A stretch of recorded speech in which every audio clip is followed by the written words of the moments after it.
Oh my god, UFC 290 actually gave us the Rocky moment. It gave us the underdog moment. Dricus Du Plessis literally had no chance, according to every mainstream media shill out there. Across the board, since this fight was announced, nobody gave him a chance. Absolutely nobody. Even the people that liked him after the attack that Israel Adesanya put upon him, the racial slurs that were fired in his direction a few weeks ago, nobody, even though they liked him, they didn't even give him a chance. They said, listen, we hope he wins to get a shot at Israel because that dude needs to get put down, but he's not going to get past Whittaker. He's going to get mauled. And all across the board, on Twitter, on YouTube, and every MMA podcast you can imagine, they all said the same thing. Yeah, he's a good fighter. He's pretty strong. He's got decent grappling, but there's no way he can beat Robert Whittaker. And only a certain few thought that he could do it. On social media, there were some awesome Twitter pages counting down the 28 days until Dricus ends Robert Whittaker. 7 days till he does it. 32 hours, 5 hours. And I absolutely loved them Twitter accounts. And I chased that dream with him. I believed in him. I thought that he could do it. I wanted him to do it. He absolutely dominated that fight.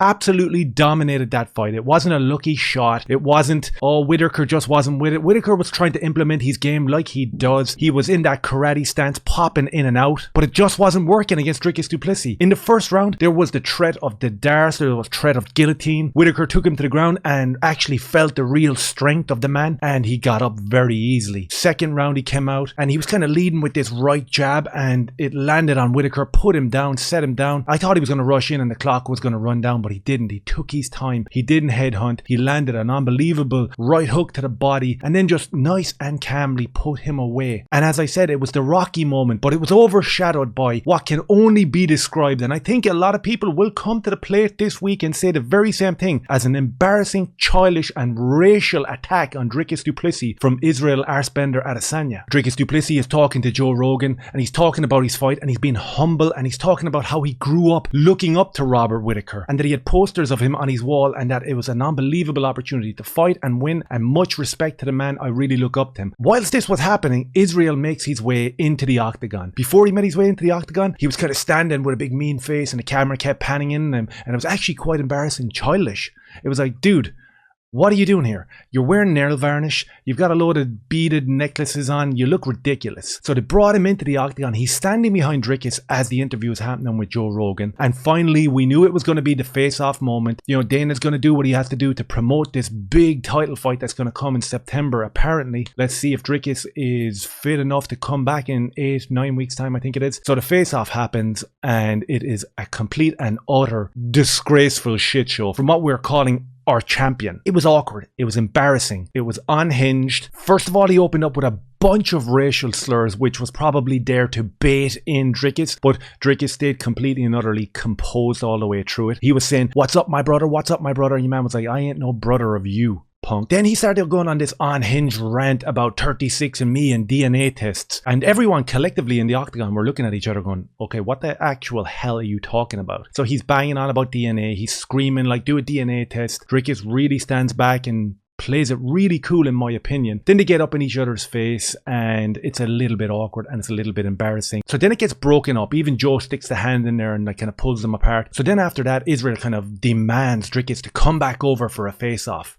as if he is the king of the ring. And Dricus walks back for like a mini second and then thinks better of it and turns around and walks away. Raises his hands in the air because he just beat one of the pound for pound best in the middleweight division, and Israel Arsbender Adesanya is left standing there holding the mic like a fool. So this sets up an unbelievable title challenge. My heart is going to be up in my mouth all the way through this camp and all the way through this fight. In my heart of hearts, I do believe Dricus can do it. I really do. I think that he's strong. I think that if he plays a really good game and gets this thing to the ground and shows his strength, that there is a chance here. And if he does that, I think there's a really good chance that he could be the first African champion in the UFC. But we'll see how it goes. We'll see how the shit talk plays out back and forth. I saw Guru did a great video this morning and he said, listen, as long as Dricus plays it cool and doesn't buy into this racial trash that this guy wants to make it about and the press want to make it about and everyone in the world wants to make it about that, but it's not. It's about fighting. It's about where you're from. And it's about common sense, sensical statements like I live and breed in Africa is not an attack on somebody else.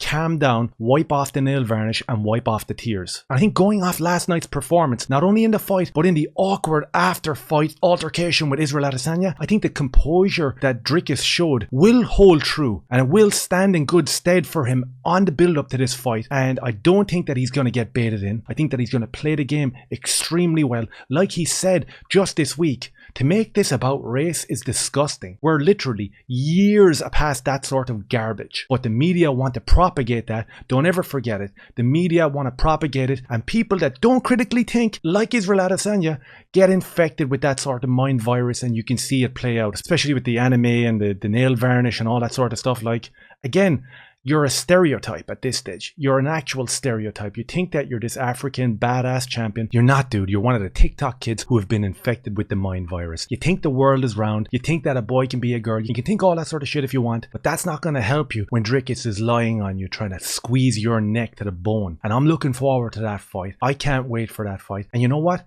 When Dricus becomes the first African champion, it will be so nice to see the look on Israel Arsbender Adesanya's face. So nice. Let me know your thoughts down below and maybe subscribe and share the video if you liked it. Cheers.